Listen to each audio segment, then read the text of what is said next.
Почитувани наши, добар ден и добре ни дојдовте во нашата програма Радио што се гледа. Ние денеска издвојуваме простор и ќе говориме за една интересна студиска посета, а поврзана со социјалните теми, која што наши сограѓани и наши луѓе беа во Република Австрија.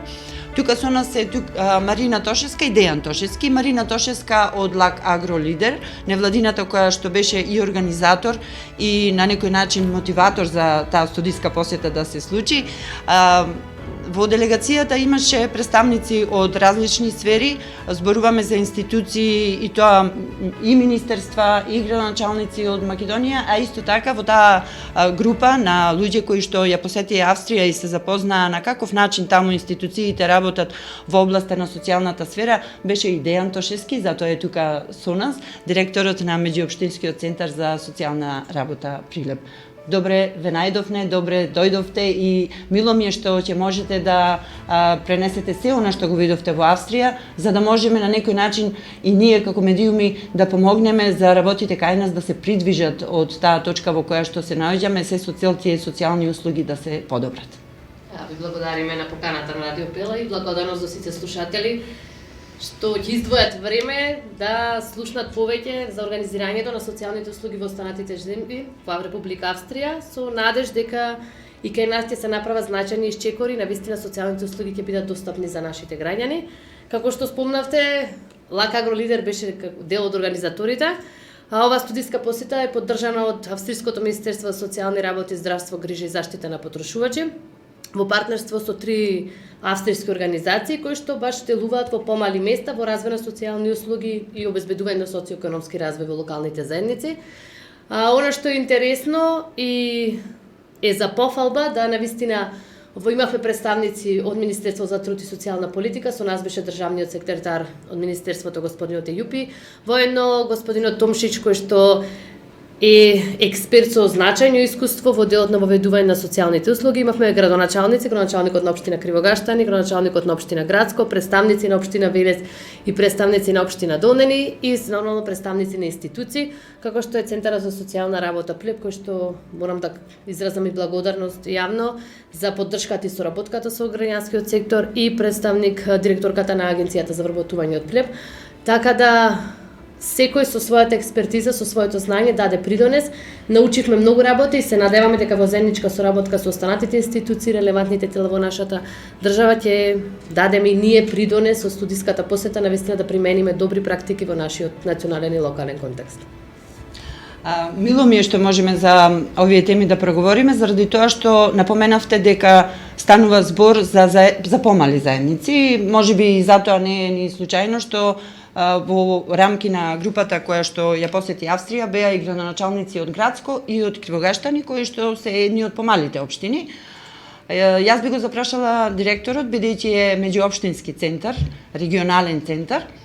што е она што прво ви бодеше очи при таа посета, на каков начин се организираат тие социјални услуги, колку сме ние блиску или далеку до спроведувањето на социјалните услуги тука кај нас на регионално ниво? Најпрво благодарам на поканата, навистина е чест да се биде гостин на медиум после на ваква студиска посета во Република Австрија. Во тие 5 дена навистина и институционално и лично се запознавме со начинот на функционирање на системот на социјална заштита во Република Австрија. Се работи за еден сосема различен и многу покомплексен начин на функционирање, затоа што и самата организација на Република Австрија е многу поразлична од нашата држава, но сепак доколку се има желба, мотив за работа и доколку се успее да се обезбедат доволно средства, сметам дека во добар дел од практиките кои се успешни таму можат да се пренесат и на територијата на нашата држава. За жал, општините, нашите општини тука, прво располагаат со буџет многу помал за социјална заштита од општините кои ги видовме и од начинот на кој ги распределуваат средствата во Република Австрија, но сепак, како што и претходно во многу наврати сум напоменал, треба час поскоро да се развие совеста дека проблемите од областа на социјалната сфера не се проблеми само на централната власт, туку се случуваат на територијата на општините каде што е воспоставена и локална власт и дека треба да се размислува локално кои се проблемите кои можеме ние како Центар за социјална работа во соработка со граѓанскиот сектор, во соработка со Министерството, но и во соработка со локалната самоуправа,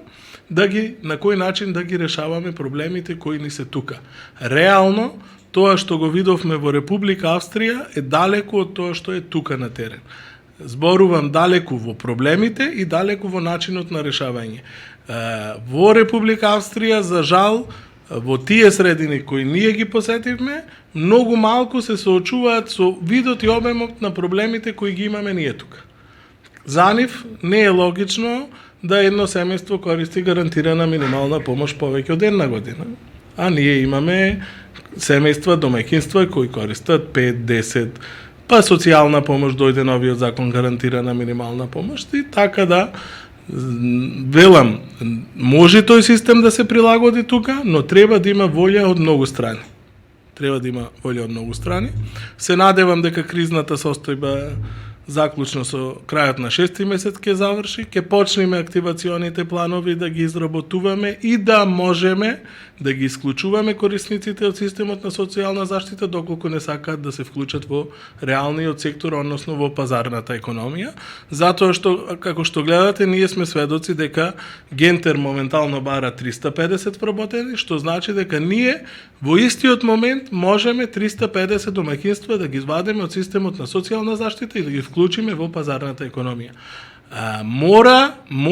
граѓаните и народот и нашите корисници да сватат дека е подобро да се живее со минимална плата од 18.000 денари, него со гарантирана минимална помош од 8-9.000 денари. И колку побрзо се заврши кризната состојба поврзана со пандемијата, толку полесно ќе можеме да речам и зборот присилиме, ама некогаш мора и некого да го присилите да направи нешто за негово добро. Така да, како што кажав, да,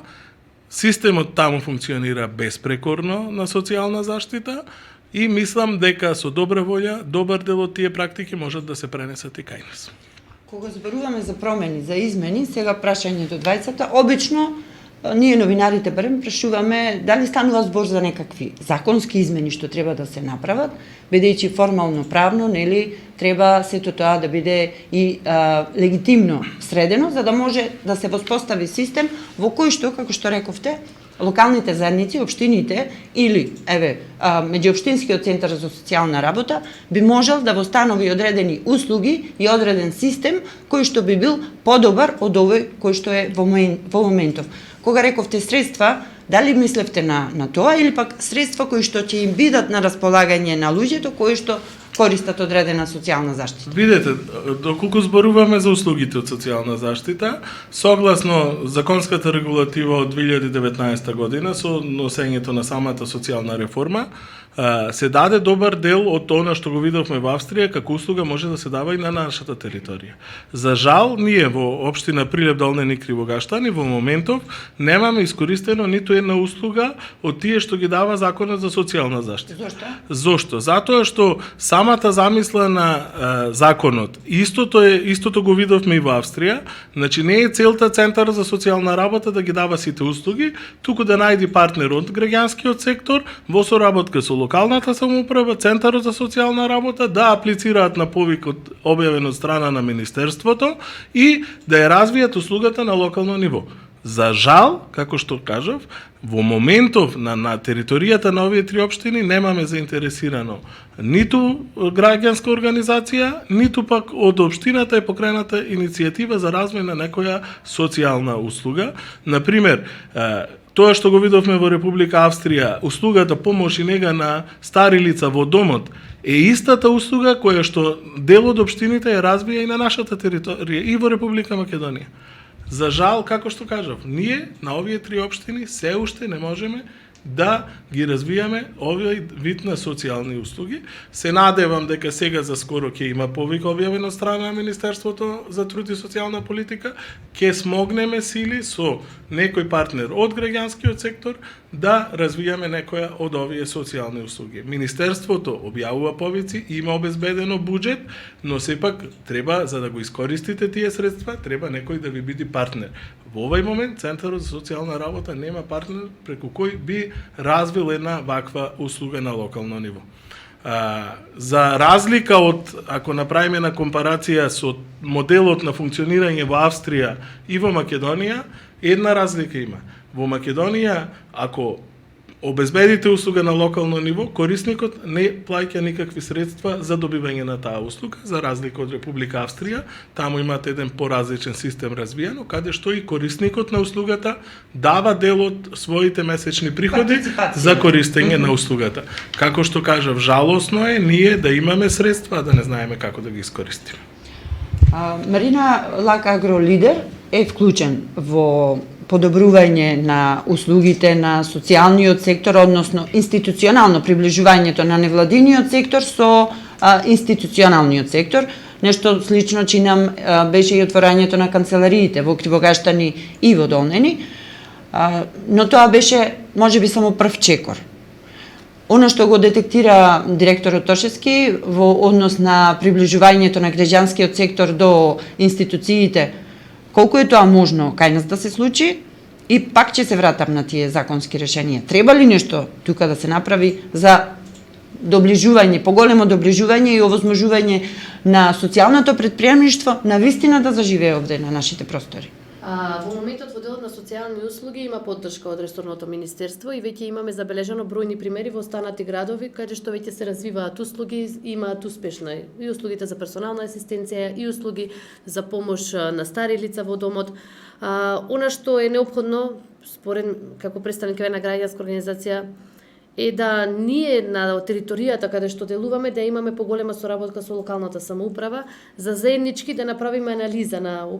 местата, руралните средини, анализа на потенцијални корисници, да видиме во која насока ќе се насочиме, кои услуги на кој начин ќе може да ги воведуваме нормално постепено. Во однос на тоа, значи локалните самоуправи треба да преземат исчекор, значи да се направат и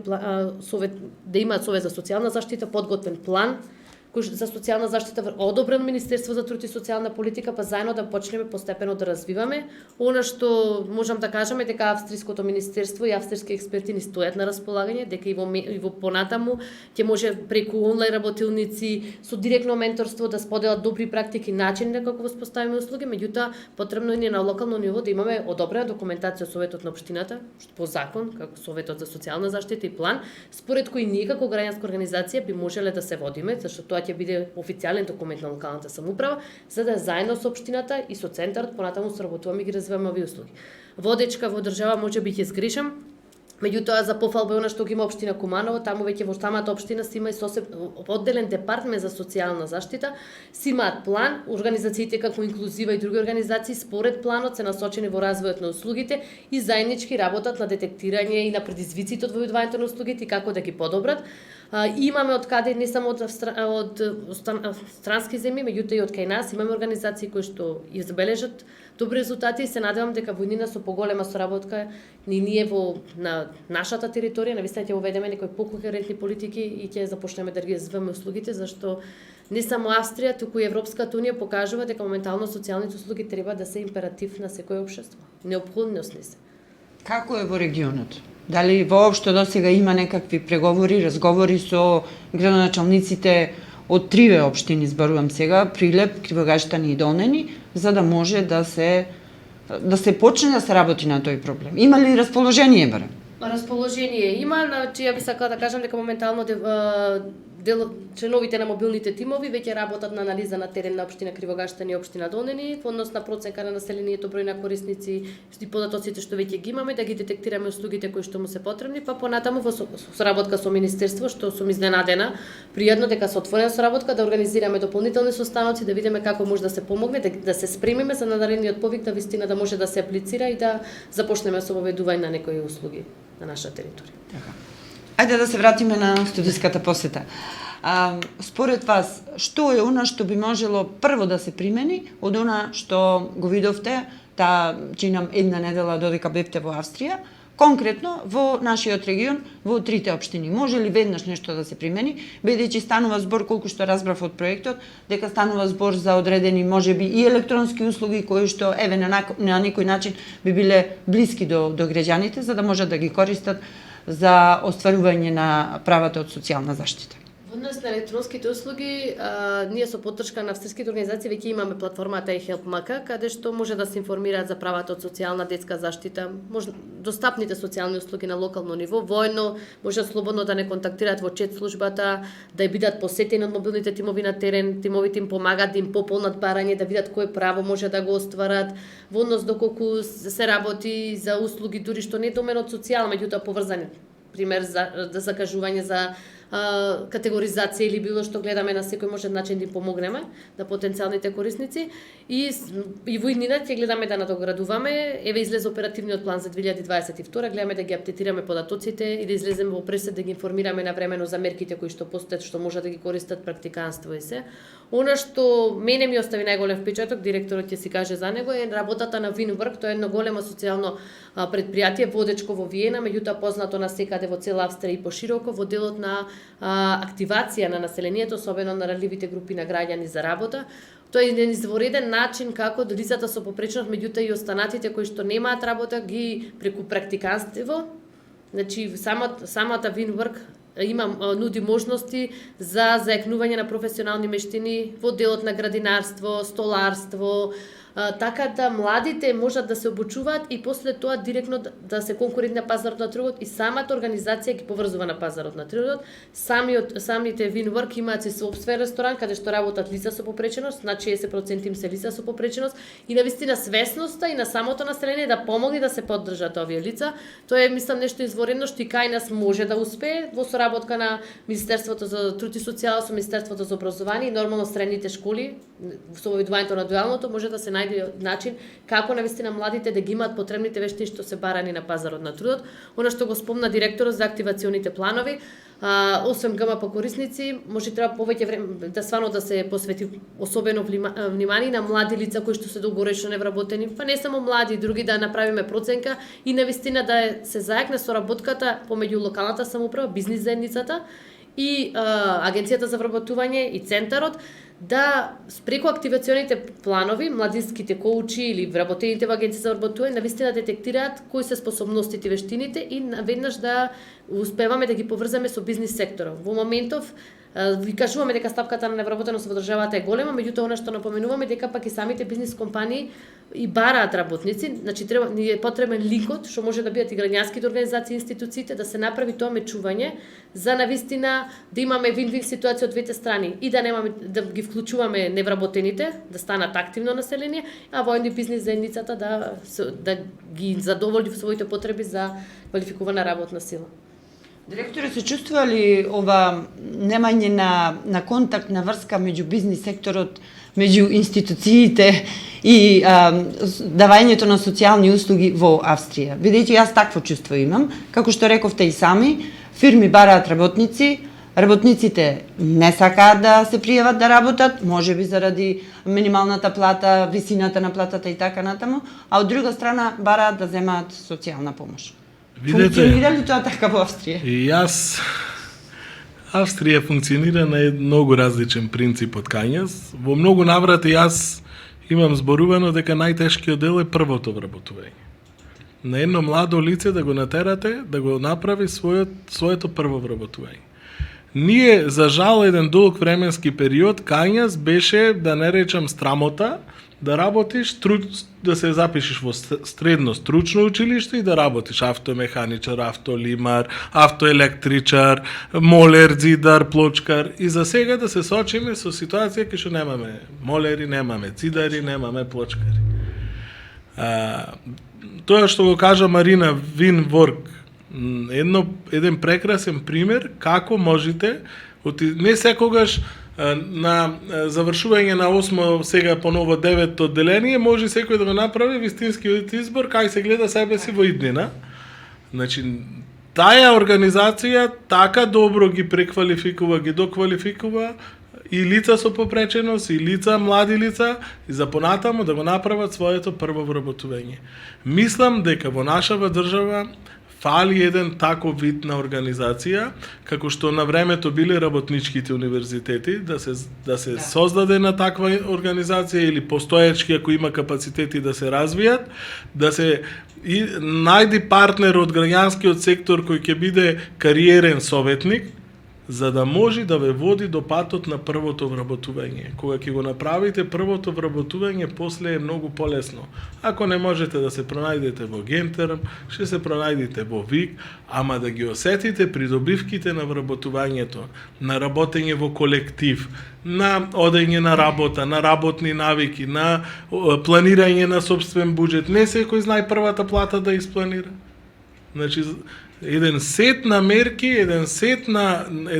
пакет кај што ќе се врзат бизнис секторот, локалната самоуправа, агенцијата за вработување, центарот за социјална работа, за да можете во едно општество каде што генерации седеле дома, не оделе на работа или работеле аргатска работа, сезонска работа, за да можете сега да ги вклучите во нормален тек, каде што ќе одат прва, втора, трета смена, па да му дадете 18.000, за некого е малку, за некого е доволно, ама да почнеме од некаде. И да го научите тие 18.000 да ги испланира, да ги троши во текот на месецот, да плати навреме струја, да плати навреме. За жал, еден дел од населението овие навики некако како да ни ги подизгуби. И мислам дека само со една спрега меѓу сите институции, меѓу бизнис секторот, можеме да ги вратиме овие семејства во еден нормален тек на живење. Затоа што ќе се соочиме со момент каде што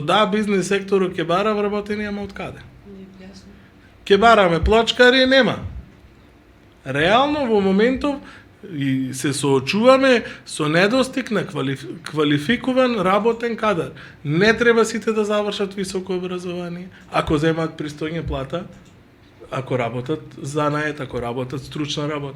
Многу добра мерка е дуалното образование кој го воведе Министерството за образование, искрено. Значи, ние како Центар за социјална работа со Средното економско училиште имаме подпишано меморандум за соработка, доаѓаат децата 2 пати во текот на неделата, остваруваат практична работа. Искрено сметам дека и можеби во таа насока треба од мали нозе да ги припремаме децата да се создаваат работна навика, да видат каков е не само од средно образование, да бидеме реално искрени. Добар дел и од високото образование продуцира кадар кој не е спремен веднаш да се вклучи во активните процеси на работа. Ние треба да го остручиме народот да се вклучи во реалниот сектор, кој ќе излези од клупа, да знае што да работи. А тоа може, ако е средно стручно, преку дуалното образование и да се најде некој механизам во високото образование. Од ова што го забележав од разговорот, значи, сепак не станува збор за одредени средства кои што нам ни недостигаат, туку е работата само во пронаоѓање на вистински систем за вмрежување од институциите и зборувам и од државно ниво и од локално ниво, но и поврзување со невладиниот сектор, затоа што тоа е практично и движечката сила која што бара и иницира одредени промени. Што може да резултира ова студиска посета? Дали понатаму се оди следен чекор за да се направат одредени промени, одредени иницијативи, барем ако не друго да се тргне, како што рековме, одредена точка со конкретна цел? Ја би сакала првен само да напоменам што се посетивме. Имавме прилично интензивна програма, имавме можност да се сретнеме и со двајца градоначалници, градоначалник на општина Харбер, што има околу 6000 нешто жители, што е прилика колку Ривогаштани, градоначалникот на Штајмак, Гералд Мајер, кој што воедно е и заменик директор на Асоциацијата на даватели на услуги на грижа во дом за стари лица, што брои околу 4000 сестри на ниво на цела Австрија. Имавме можност да посетиме дом за стари лица, значи кај нив се организирани како мали домови. Имавме можност да оствариме средба со Црвениот крст Харбер во делот на услугите што тој ги нуди, посетивме Винворк, посетивме организации кои што работат во делот на советување на млади, почнуваат од 12 до 26 годишна возраст со цел нели младите денес се зависни од дигитализација од се, на пример, да може да им се понуди советодавна поддршка или дискусија да се овозможи нивно насочување. Во Виена во едно посетивме организација која што работи на зголемување свесноста за толерантност и диверзитет, она што кај нив зашто живеат многу повеќе нации. Значи имавме прилично детска градинка посетивме во Хартберг, начинот на кој што функционираат градинките. Имаме прилично интензивна програма од која што може многу да се научи. Во наредниот период, секако во соработка со општините, веќе размислуваме и ќе имаме поддршката на австриските организации, на австриското министерство, да видиме најпрви она што не само на локално ниво, туку и на државно ниво не недостасува е тоа долгорочното планирање. Она што Австрија е многу напред, они веќе во 2015 предвиделе дека ќе немаат занаетчи и се насочиле на тоа. Дури во руралните средини имаат добра практика, направено комбе со занаети да ги мотивираат луѓето во помалите места да се занимаваат со занаетчество и директ да ги поврзуваат на пазарот на труд.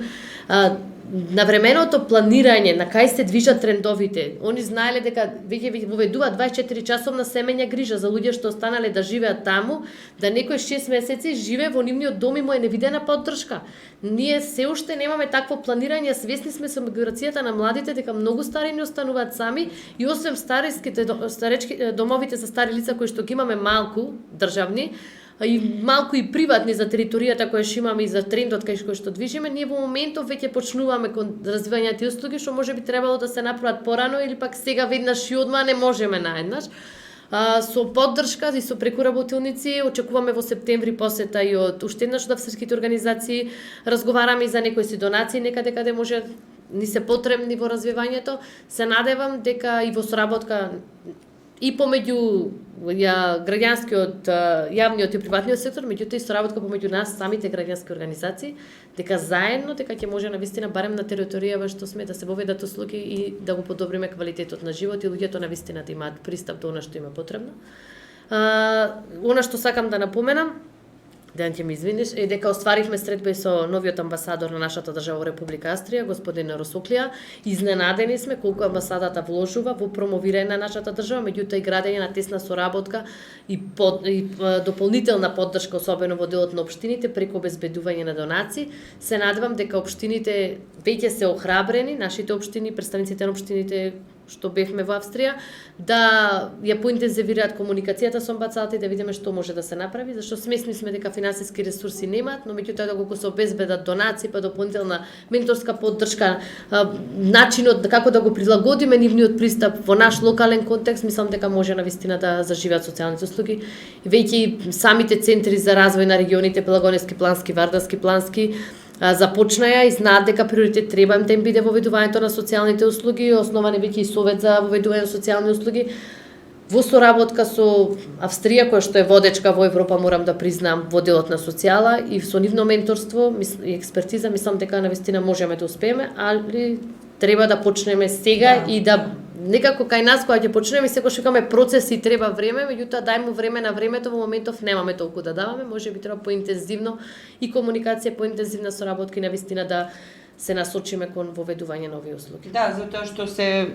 во прашање два процеса, исцелувањето на младите и старењето на нацијата. Со тоа се соочуваме и она што би сакала на крајот да прашам, барем според мене, станува збор за две нешта, а тоа се приватно јавно партнерство, кое што кај нас никако да заживее. На тој начин и институциите би намалиле од теретот на луѓе вработени во институција и дел од услугите би ги вршиле приватни фирми, но и социјално предприемништво. Не знам дали сум во право, директоре, дали е тоа како решение што може и треба да се применува? Моделот на социјалната заштита законот дава можност услугите да ги работа лиценцирани согласно правилникот за даватели на услуги, невладени, односно здруженија на граѓани. И во тој дел можеме доволно да го ослободиме системот од дел од услугите. За жал, како што кажав, кај нас на нашава територија се уште немаме почнато да развиваме социјални услуги на локално ниво, за разлика од другите региони каде што имате советувалиште на жртви на семејно насилство, советувалиште на сторители, што е најбитно Оти на некого и на сторителот некогаш му треба помош, не е само да го осудиме, дека не знаеме кој со какви проблеми во даден момент се соочува. Имате грижа на бездомни лица, Црвениот крст во Битола има развиено. Услугата помошна и нега во домот ви е развиена во Демир Хисар, во Крушево, во Македонски Брод. Некако како Прилеп, Долнен и Кривогаштани останавме да немаме развиена услуга. Се надевам дека во текот на оваа година со првиот повик објавен од страна на Министерството дека дел од услугите ќе почнеме да ги развиваме, како што кажав. Целата замислена цел на системот на социјална реформа се активационите планови во делот на вадењето на лицата од сиромаштија и давањето на можност на здруженијата, на граѓанските здруженија да бидат даватели на социјални услуги и мислам дека законската основа и самата идеја е добро поставена, треба само партнери од граѓанскиот сектор за да можат да се развијат дел од социјалните услуги. Еден партнер имаме тука, верувам дека ќе има и други. Јас ви благодарам за разговорот и исто така, како и претходно со останати разговори кои што сме ги правеле, навистина се радувам што имаме една ваква невладина организација која што е во делот на социјалната заштита и која што работи на подобрување на социјалните услуги до нашите сограѓани. Остануваме како медиум отворени за сите новини, иницијативи кои што ги имате на располагање да ги презентираме до граѓаните се со цел за подобра иднина за сите нас.